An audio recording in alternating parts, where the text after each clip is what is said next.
नमस्कार दोस्तों, स्वागत है आपका जीके विज्ञान क्लासेस चैनल पर। देखो, आज हम करेंगे राजस्थान का इतिहास। और राजस्थान के इतिहास में हमारा टॉपिक चल रहा था मेवाड़ राज्य का इतिहास, यानी मेवाड़ राज्य का इतिहास चल रहा था आज ना। पिछले वीडियो में हमने कुछ मेवाड़ की जो सामान्य जो परिचय हमने पढ़ लिया था, मेवाड़ का इतिहास।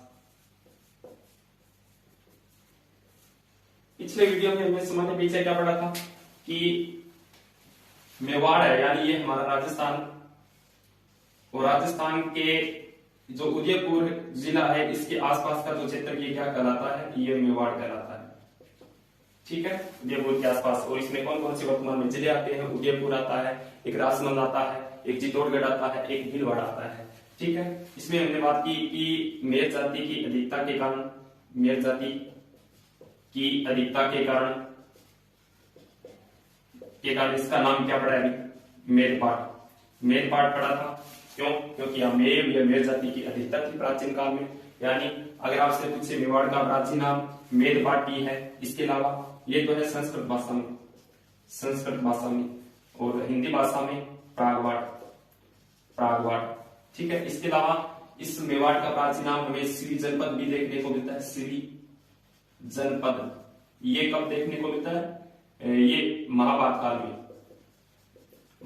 काल में श्री जनपद। ठीक है, हमारा जो इंडिया था वो अनेक जनपदों में बंटा हुआ था प्राचीन समय में, और यहाँ पर जो राजस्थान में एक क्षेत्र आता था जिसका नाम श्री जनपद है, जिसकी राजधानी क्या हुआ करती थी? मध्यमिका। जिसकी राजधानी मध्यमिका, और मध्यमिका का वर्तमान नाम है नगरी, और नगरी वर्तमान में है चित्तौड़गढ़ जिले में। ठीक है, ये सामान्य हमने परिचय पढ़ा था। ठीक है, आज हम बात करेंगे किसकी भी? बप्पा रावल की।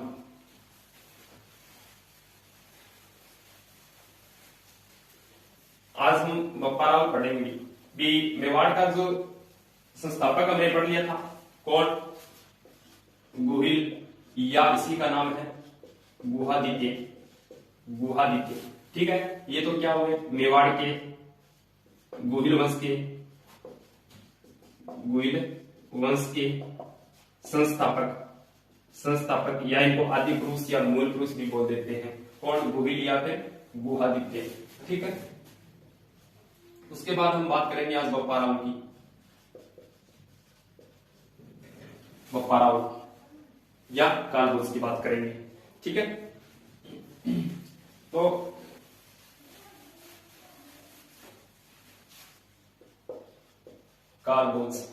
कालभोज की उपाधि कौन कौन सी? इनका कार्यकाल है 734 से लेकर 753 ईस्वी। कालभोज का उपाधि है एक तो बप्पा रावल की उपाधि है। इसके अलावा इनको हिंदू सूर्य, इसके अलावा इनको राजगुरु और चकवे की उपाधि प्राप्त थी। ठीक है, कालभोज के पिता का नाम क्या था? कालभोज के पिता महेंद्र द्वितीय की कहते हैं कि हत्या किसने की थी? बिल्लो ने कर दी थी। क्यों? क्योंकि ये जो महेंद्र द्वितीय है ना, ये इसने क्या किया था? मेवाड़ के में जो भील थे उनसे कर लिया था। कर लेने के कारण महेंद्र द्वितीय की क्या कर दी थी? बिल्लो ने हत्या कर दी थी। उस टाइम कालभोज 3 वर्ष की आयु का था, और इनका जो पालन पोषण है वो नागदा के ब्राह्मण करते हैं। ठीक है, और एक कालभोज के जो गुरु है, गुरु का नाम है हारित ऋषि। इस हारित ऋषि की बप्पा रावल क्या करता था? गाय चराता था। हारित ऋषि की गाय चराता था। कौन? बप्पा रावल। हारित ऋषि की गाय चराता था बप्पा रावल, और हारित ऋषि ने ही कालभोज को कौन सी उपाधि दी? अभी बप्पा रावल की उपाधि दी। हारित ऋषि ने कालभोज को बप्पा रावल की उपाधि दी। देखो, बप्पा रावल ये कालभोज की उपाधि है, लेकिन रणपुर प्रशस्ति के अनुसार, यानी रणपुर प्रशस्ति में हमें ये देखने को मिलता है कि ये जो बप्पा रावल है ना, बप्पा रावल और कालभोज अलग अलग व्यक्ति है। लेकिन कवि राजा श्यामलदास भदौड़िया और डॉक्टर राम प्रसाद ये कहते हैं कि जो बप्पा जो है वो कालभोज की उपाधि है। ठीक है, रणपुर प्रशस्ति, रणपुर प्रशस्ति के अनुसार कालभोज वह बप्पा रावल अलग अलग व्यक्ति है, ठीक है। लेकिन कवि राजा श्यामलदास भदौड़िया के अनुसार बप्पा जो है कालभोज की उपाधि है। यही बात कौन की तभी? डॉक्टर राम प्रसाद ने कहते कि जो बप्पा है वो कालभोज की उपाधि है। ये भी उपाधि मानता है, ठीक है। श्यामलदास भी उपाधि मानता है और डॉक्टर राम प्रसाद भी कहते हैं कि ये जो बप्पा है ये कालभोज की उपाधि है।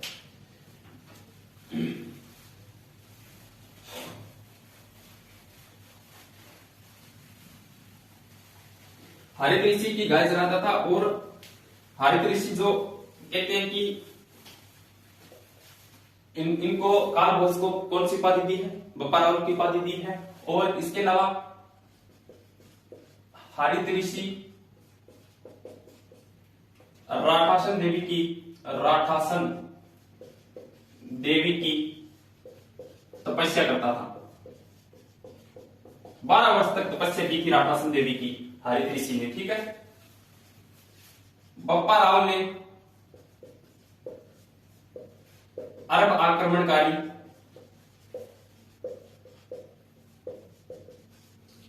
जुनैद को पराजित किया था।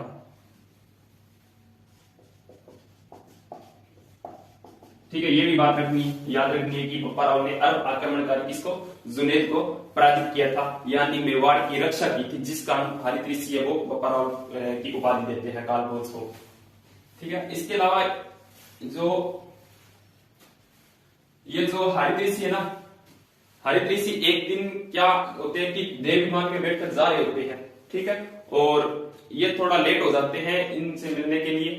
एक जैसे ये देव विमान है, इसमें हरित ऋषि बैठकर जा रहे होते हैं, ठीक है, और जब बप्पा रावल आता है इनसे मिलने तो कहते हैं कि इनका जो हाथ जैसे ऊंचा करते उनका हाथ ऊंचा हो जाता है, ठीक है, और ये कहते हैं हरित ऋषि बप्पा रावल को कहते हैं कि आप मुंह खोलो।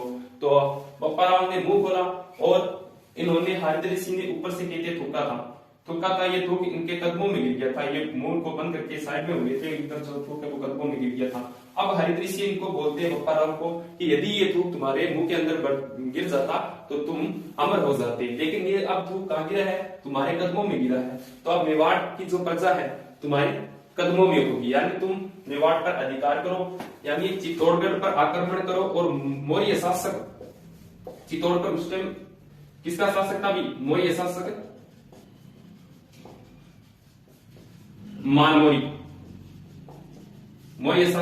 मानमोरी उस टाइम चित्तौड़ पर शासन कर रहे थे। और हरित ऋषि ने बप्पा रावल को बोला कि जाओ चित्तौड़ के मौर्य शासक मानमोरी को पराजित करो और मेवाड़ पर अधिकार करो। तो तब ये 734 ईस्वी में चित्तौड़ पर बप्पा रावल ने आक्रमण किया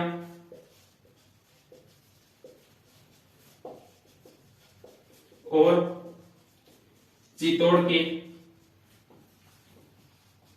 मानमोरी को पराजित कर चित्तौड़गढ़ पर अधिकार कर लिया। कब? 734 ईस्वी में, ठीक है, 734 ईस्वी में चित्तौड़गढ़ पर अधिकार कर लिया था मौर्य शासक मानमोरी को पराजित करके, ठीक है। और तब से ही ये क्या कहलाते हैं? जो बप्पा रावल है ये गोहिल वंश के वास्तविक संस्थापक कहलाए थे। बप्पा रावल जो गोहिल वंश के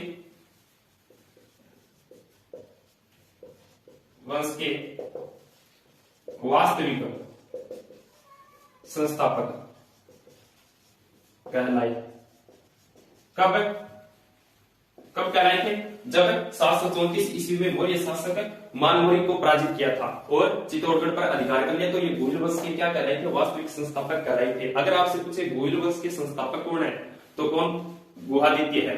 गोहिल वंश या गोहिल वंश के जो वास्तविक संस्थापक कौन है? तो गोहिल वंश के वास्तविक संस्थापक बप्पा रावल है, याद रखना। ठीक है, तो गोहिल वंश के वास्तविक संस्थापक कौन कहलाएगी? बप्पा रावल। ठीक है, अब बप्पा रावल जब चित्तौड़ पर अधिकार कर लेता है 734 ईस्वी में, उसके बाद देखो ये क्या क्या करते हैं। इनके जो कार्य है, जैसे ये मेवाड़ को, मेवाड़ के यानी नागदा को, सॉरी ऐसे नहीं, ऐसे लिखो कि नागदा को मेवाड़ की प्रारंभिक राजधानी बनाया, राजधानी बनाई। ठीक है, किसने? बप्पा रावल ने नागदा को मेवाड़ की प्रारंभिक राजधानी बनाई। इसके अलावा बप्पा रावल ने कैलाशपुरी उदयपुर में एकलिंगनाथ जी के मंदिर का निर्माण करवाया। कैलाशपुरी कहां भी? उदयपुर में एकलिंगनाथ जी, एकलिंगनाथ जी के मंदिर का निर्माण करवाया। अब एकलिंगनाथ जी कौन है? अभी एकलिंगनाथ जी कौन है? मेवाड़ के गोहिल वंश के कुल देवता। एकलिंगनाथ जी के मंदिर का निर्माण करवाया कहां भी? कैलाशपुरी उदयपुर में। एकलिंगनाथ जी नोट लगा के लिख लेना भी। पाशुपत संप्रदाय, पाशुपत संप्रदाय की प्रधान पीठ, पाशुपत संप्रदाय की प्रधान पीठ भी कहां है? कैलाशपुरी उदयपुर में है। ठीक है, कैलाशपुरी उदयपुर, एकलिंगनाथ जी कैलाशपुरी उदयपुर, पाशुपत संप्रदाय की प्रधान पीठ है। पाशुपत संप्रदाय के अगर आपसे पूछे प्रवर्तक कौन है, तो पाशुपत संप्रदाय के प्रवर्तक है साहब दंडधारी, दंडधारी लकुलिस मुनि, लकुलिस मुनि है। दंडधारी लकुलिस मुनि जो पाशुपत संप्रदाय के प्रवर्तक माने जाते हैं। इसके अलावा बप्पा रावल ने मेवाड़ में सर्वप्रथम सोने के सिक्के जारी किए थे। मेवाड़ में सर्वप्रथम सोने के सिक्के जारी किए, सोने के सिक्के जारी किए।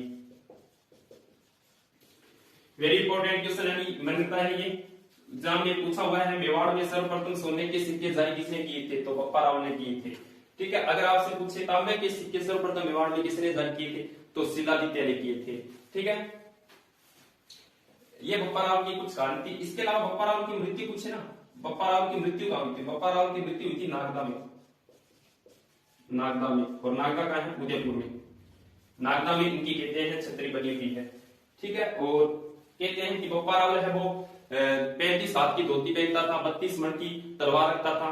ठीक है, 16 हाथ का दुपट्टा पहनता था और 2 बकरे का भोजन एक साथ, यानी एक समय में 2 बकरे का भोजन खाता था और 4 भैंसों की बलि एक साथ दिया करते थे बप्पा रावल। इतने महान शासक थे।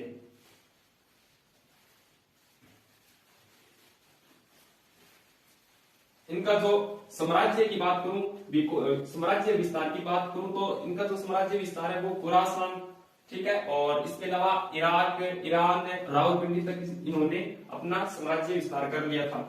अब बप्पा रावल के बाद में जो शासक बनते हैं वो कौन बनते हैं?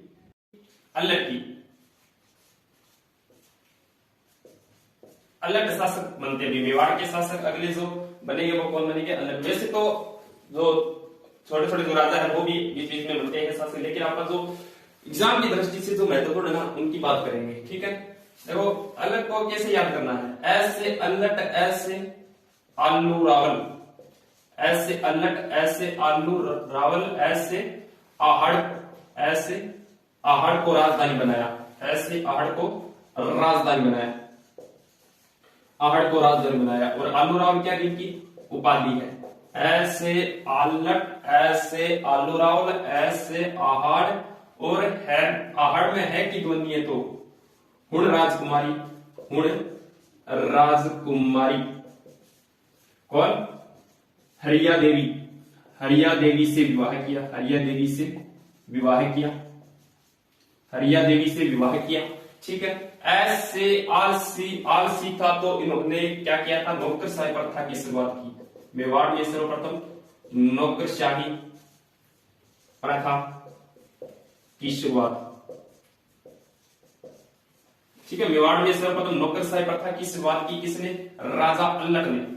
ऐसे अल्लट, ऐसे आलूराव, ऐसे आलसी होने के कारण मेवाड़ में सर्वप्रथम नौकरशाही प्रथा की शुरुआत करते हैं। तो इनसे काम कुछ होता नहीं, फिर इन्होंने नौकरों ने रख लिया। तो नौकरशाही प्रथा की शुरुआत किसने की थी, मेवाड़ में सर्वप्रथम नौकरशाही प्रथा की शुरुआत अल्लट ने की थी। ठीक है, ये जो इनका विवाह था ना, उन राजकुमारी हरिया देवी से जो विवाह किया था किसने, तो हरिया देवी के साथ जो विवाह किया था राजा अल्लट ने, ये कहते हैं कि राजस्थान का प्रथम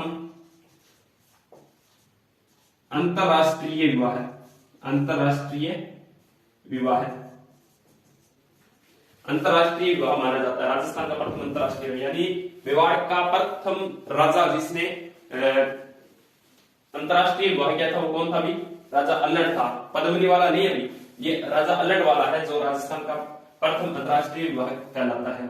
ठीक है, अब याद करना, इतना याद करना इसमें, ऐसे अल्लट, ऐसे आलूराव की उपाधि तो दान की थी, किसको, अल्लट ने उपाधि दान की थी, कौन सी, आलूराव की। इसके अलावा ऐसे आलसी होने के कारण इन्होंने नौकरशाही प्रथा की शुरुआत की थी। इसके अलावा आहड़ को राजधानी बनाया, आहड़ में है कि बननी है, तो उन राजकुमारी हरिया देवी से विवाह किया, जो राजस्थान का प्रथम अंतरराष्ट्रीय विवाह कहलाता है। और इसके अलावा वराह मंदिर का निर्माण करवाया, वराह मंदिर का निर्माण, वराह मंदिर का निर्माण करवाया किसने, अल्लट ने। ये इतनी की कहानी है किसके, राजा अल्लट के बारे में। अब राजा अल्लट के बाद में जो राजा हुए हैं वो कौन हुए भी, रण सिंह।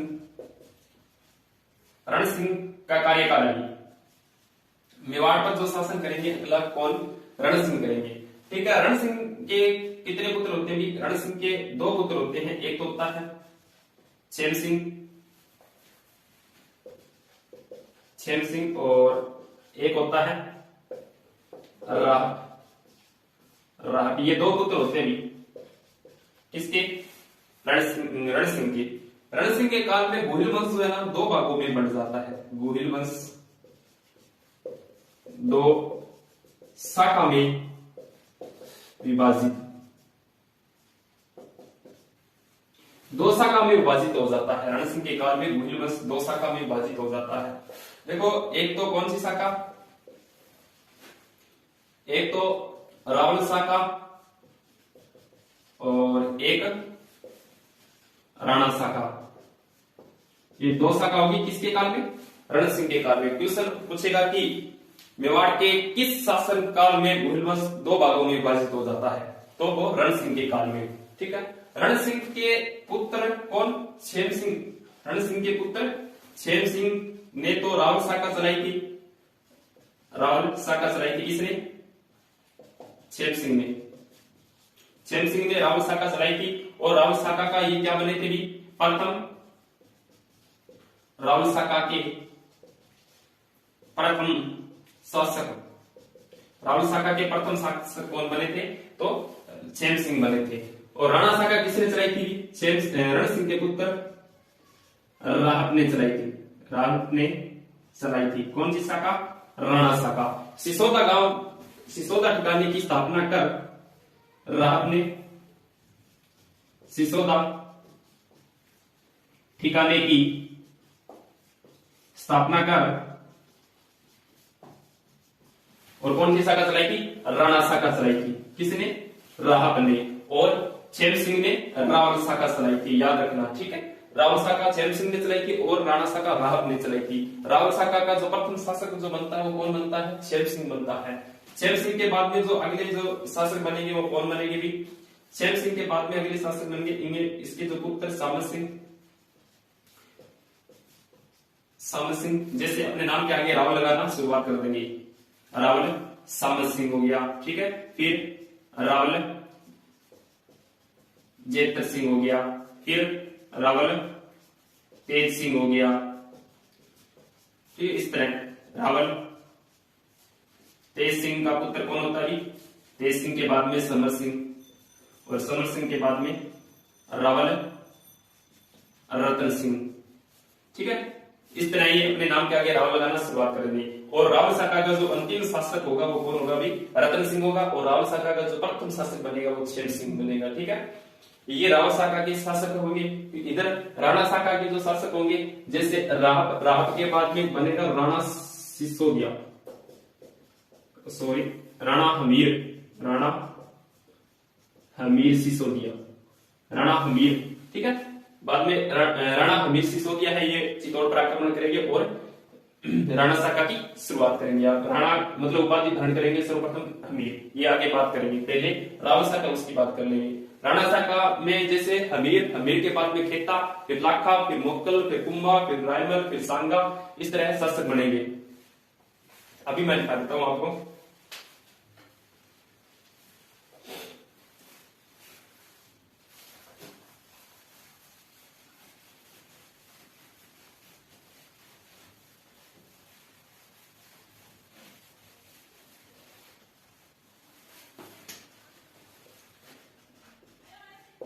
राणा शाखा के जो शासक होंगे, जैसे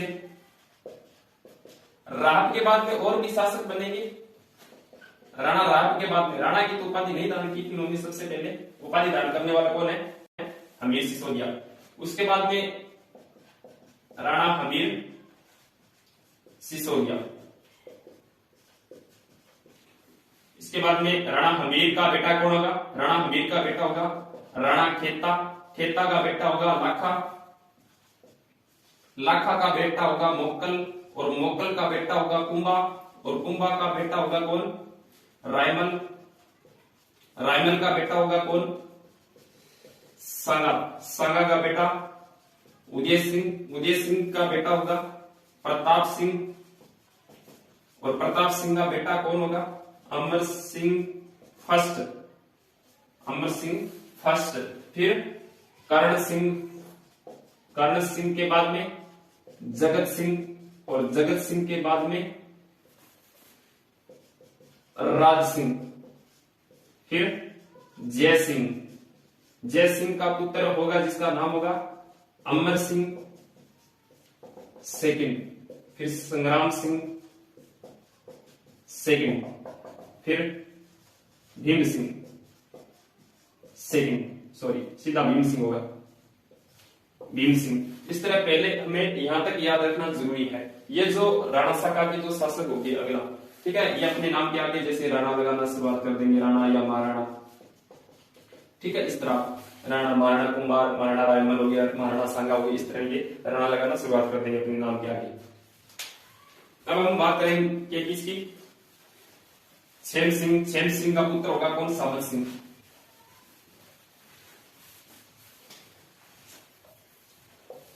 वीरण सिंह का पुत्र छेम सिंह का पुत्र कौन?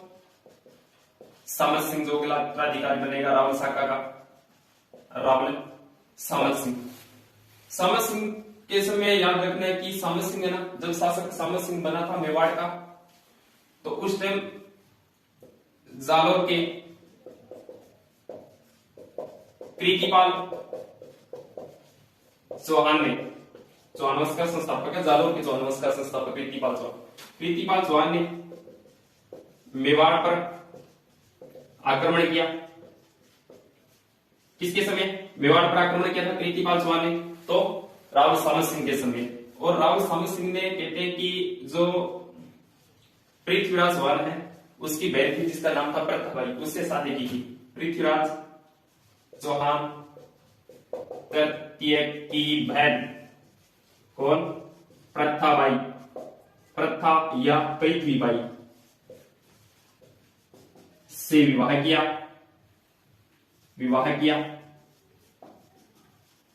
ठीक है, और त्राइन के द्वितीय युद्ध में पृथ्वीराज चौहान के नेतृत्व में मोहम्मद गौरी के साथ लड़ते हुए वीरगति को प्राप्त हो गए थे सामल सिंह त्राइन के द्वितीय युद्ध में पृथ्वीराज चौहान तृतीय के नेतृत्व में नेतृत्व में मोहम्मद गोरी के विरुद्ध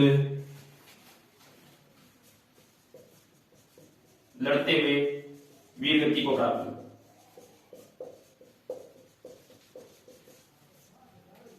वीरगति को प्राप्त हो गए थे। अब समर सिंह के बाद में जो अगला जो शासक बनेंगे वो कौन बनेंगे? जैतर सिंह बनेंगे। जैतर सिंह का काल देखो, इसमें जो याद रखने का जो तरीका है जैतर सिंह में, जैतर, चित्र, इत्र, बालक, मदन, भूत सब आ जाएंगे इसमें। जो इंपॉर्टेंट जो हमें फैक्ट रहेगा इसमें जैतर सिंह के काल में, बस जो इंपॉर्टेंट है एग्जाम की दृष्टि से जो इंपॉर्टेंट है ना उसकी बात करेंगे, एक्स्ट्रा हम नहीं बात करेंगे।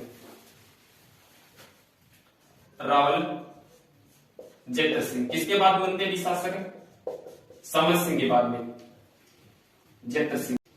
जैतर सिंह इनका जो कार्यकाल है वो 1213 से लेकर और 1253 ईस्वी तक कार्यकाल है रावल जैतर सिंह का।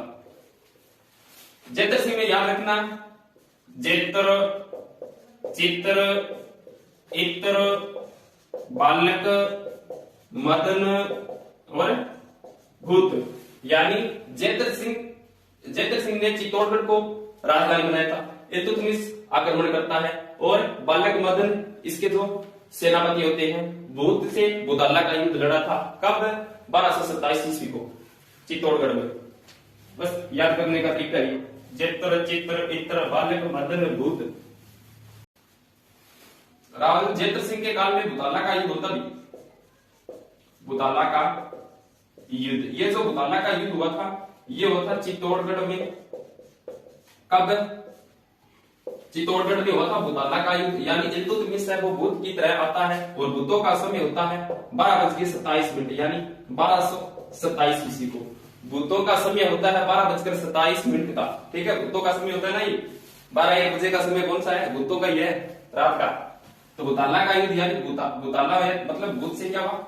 12:27 यानी 1227 ईस्वी को बुदाला का युद्ध चित्तौड़गढ़ में किस किसके बीच में हुआ था? ये जो युद्ध हुआ था ये हुआ था जैतर सिंह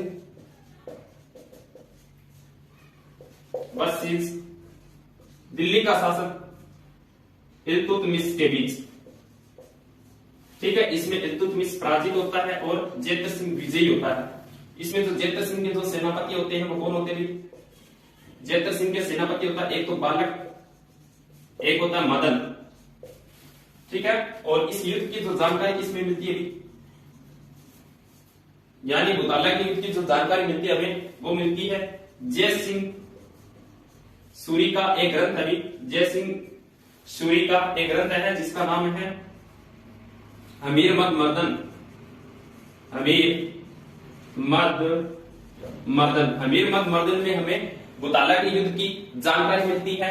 और इल्तुतमिश जब पराजित होता है ना तो ये जब वापिस लौटते समय ये नागदा को नष्ट कर देता है। इल्तुतमिश ने नागदा को नष्ट यानी नागदा को कहते हैं जला दिया था। उसके बाद ये कहते हैं कि राव जो जैतर सिंह है, जैतर सिंह ने अपनी राजधानी नई राजधानी किसको बनाया था? चित्तौड़गढ़ को बनाया था। चित्तौड़गढ़ को अपनी राजधानी बनाया था। अगर आपसे पूछे मेवाड़ की जो प्रारंभिक राजधानी नागदा किसने बनाई थी? भी नागदा को राजधानी बप्पा राव ने बनाया था। और आहड़ को राजधानी किसने बनाया था? आहड़ को राजधानी बनाया था अल्लड़ ने। ऐसे आहड़ ऐसे अल्लड़ है। उसके बाद में तीसरी जो मेवाड़ की राजधानी रहती है वो चित्तौड़गढ़, और चित्तौड़गढ़ जो राजधानी बनाने वाले वो कौन है? रावल जैतर सिंह है। अब एक जो इतिहासकार जिनका नाम है डॉक्टर दशरथ शर्मा, वो इनके बारे में क्या कहते हैं? बुदाला का युद्ध ये एग्जाम में पूछा हुआ है। बुदाला का युद्ध कहां हुआ था? चित्तौड़गढ़ में। और कब हुआ था? 1227 ईस्वी को हुआ था। और कहां हुआ था? चित्तौड़गढ़ में। किन किन के बीच में? जैतर सिंह और इल्तुतमिश के बीच में। डॉक्टर दशरथ शर्मा, डॉक्टर दशरथ शर्मा जो है ना वो जैतर सिंह क्या कहता है कि जैतर सिंह का जो काल है मध्यकालीन मेवाड़ का श्रवण काल मानते हुए राव जैतर सिंह को नव शक्ति का संचार बोला है। डॉक्टर दशरथ शर्मा जो जयद्रथ सिंह का काल मध्यकालीन मेवाड़ का स्वर्ण काल मानते हुए जयद्रथ सिंह को मेवाड़ की मध्यकालीन मेवाड़ की नव शक्ति का संचारक कहा है। एक इतिहासकार है गौरीशंकर हीराचंद ओझा। गौरीशंकर हीराचंद ओझा जो है ये क्या कहते हैं इनको? रण रसिक कहा है। किसको? रावल जयद्रथ सिंह को। रावल जयद्रथ सिंह को गौरीशंकर हीराचंद ओझा है वो क्या कहते हैं? रण रसिक कहते हैं। ठीक है। और रावल जयद्रथ सिंह ये याद रखना कि जयद्रथ सिंह को क्या कहा है? मेवाड़ की नव शक्ति का संचारक कहा है। ये रावल जयद्रथ सिंह का काल है। अब रावल जयद्रथ सिंह के बाद में जो शासक बनेंगे वो कौन बनेंगे? वो तेज सिंह के बनेंगे भी। तेज सिंह तेज था। किसमें? चित्र बना। बस इतना याद रखना, तेज सिंह तेज था चित्र बनाने में। रावल जयद्रथ सिंह का काल 1213 से 1253। फिर इनका जो जयद्रथ सिंह का बेटा होता है जिसका नाम होता है क्या? तेज सिंह। तेज सिंह का कार्यकाल है 1253 से लेकर और 1273 ईस्वी। 1253 से 1273 ईस्वी तक। ठीक है। और तेज सिंह के काल में 1253-54 में किसने आक्रमण किया था? अभी बलबन ने आक्रमण किया था। बलबन ने मेवाड़ पर आक्रमण किया। ठीक है। जो विफल हुआ था। ठीक है। और तेज सिंह ने नाडोल के उदय सिंह चौहान की पुत्री रूपा के साथ विवाह किया था। नाडोल के उदय सिंह चौहान की पुत्री जिसका नाम क्या था? रूपा से विवाह किया था। ठीक है। और एक तेज सिंह की तो दूसरी रानी जिसका नाम था जयतेलो देवी। जयतेलो देवी ने कहा है कि जयतेलो देवी ने चित्तौड़गढ़ दुर्ग में श्याम पार्श्वनाथ मंदिर का निर्माण करवाया है।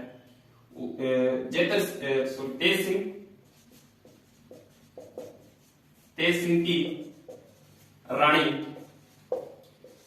जयतेलो देवी ने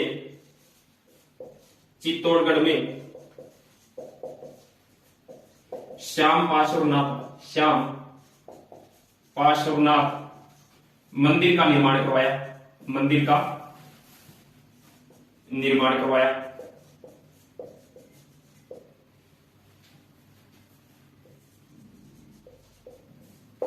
ठीक है। अब जो मोस्ट इंपोर्टेंट मैं लाइन लिखा रहा हूं इसको याद करना है भी। 1260 ईस्वी का तेज सिंह के काल में 1260 ईस्वी का श्रावक प्रतिक्रमण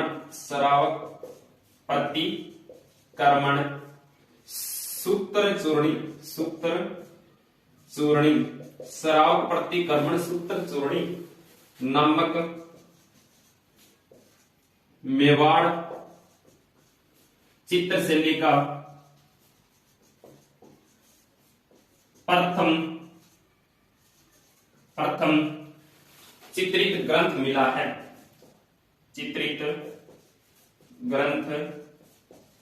है। किसके काल में भी? तेज सिंह के काल में 1260 ईस्वी का श्रावक प्रतिक्रमण सूत्र चूर्णी जो मेवाड़ चित्रशैली का प्रथम चित्रित ग्रंथ मिला है। और इसके जो रचनाकार चित्रकार है वो कौन है? इस ग्रंथ के जो चित्रकार हुए वो कौन हुए? मेवाड़ चित्रशैली का प्रथम जो चित्रित ग्रंथ जो आहड़ में मिला है ताड़ के पत्तों पर अंकित, जिसके जो चित्रकार है कमल चंद्र।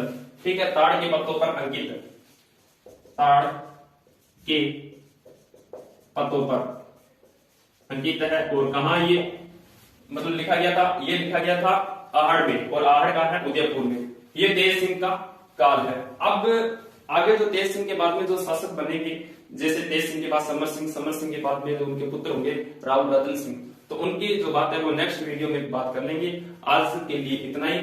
ठीक है, थैंक यू। अगर वीडियो अच्छा लगा इसे ज्यादा से ज्यादा शेयर करना, अगर इस पर नए हो तो इसे सब्सक्राइब जरूर कर लीजिएगा। Thank you.